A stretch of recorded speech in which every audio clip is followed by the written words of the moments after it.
رحلة مسلسل هندي رحلة راكشمي اقتربت على الانتهاء، ومسلسل جديد ينتظر العرض.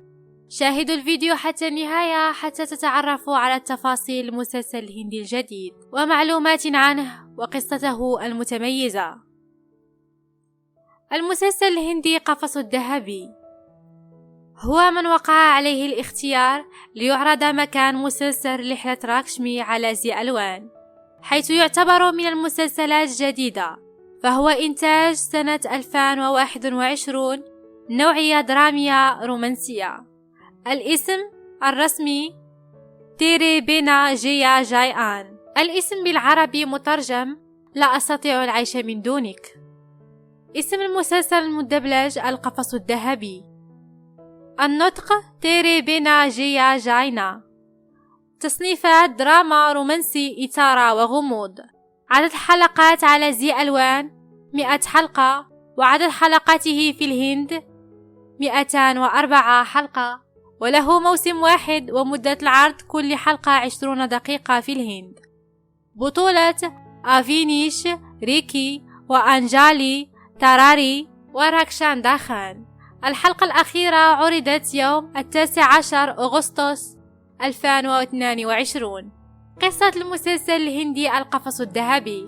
تدور أحداث المسلسل حول ديفراج سينغ، أمير وسيم وذو نفوذ، يتم استضافته في فندق لعقد صفقة عمل، وأثناء إقامته في الفندق يتم اختيار كريشا لخدمته، وهي فتاة حالمة تتمنى أن تجد الحب الحقيقي في حياتها، ورغم طيبتها فهي معروفة أنها خرقاء، فهي ترتكب الأخطاء أينما ذهبت. تنمو مشاعر الحب تجاه ديرفاج، لكنها سرعان ما تدرك أنها محاطة بالأكاذيب والخيانات والتأمر الشرير. تتحول حياة كريشا إلى كابوس سيء عندما تعرف حقيقة ديفراج. فماذا سيحدث في حياة كريشا وديفراج؟ وما هي حقيقة ديرفاج؟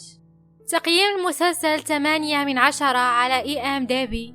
أما بالنسبة لتوقيت عرضه على زي ألوان، من السبت إلى الخميس على الساعة 8 بتوقيت السعودية، والساعة 7 بتوقيت مصر، والساعة 6 بتوقيت المغرب. ويعاد في الأوقات التالية: الساعة 1 منتصف الليل، والساعة 6 صباحا، والساعة 1 ظهرا بتوقيت السعودية، والساعة 12 بمنتصف الليل، والساعة 5 صباحا، والساعة 12 ظهرا بتوقيت القاهرة. المسلسل يوجد مترجم على موقع لودينات بعنوان لا أستطيع العيش بدونك. أخبروني في التعاليق، هل أنتم متحمسون لمشاهدة هذا المسلسل الجديد؟ انتهى الفيديو، اشتركوا في القناة وفعلوا الجرس لتتوصلوا بجديد الأخبار والمعلومات عن المسلسلات الهندية ونجومها، واعملوا لايك للفيديو، وكلمة شكر منكم تكفيني.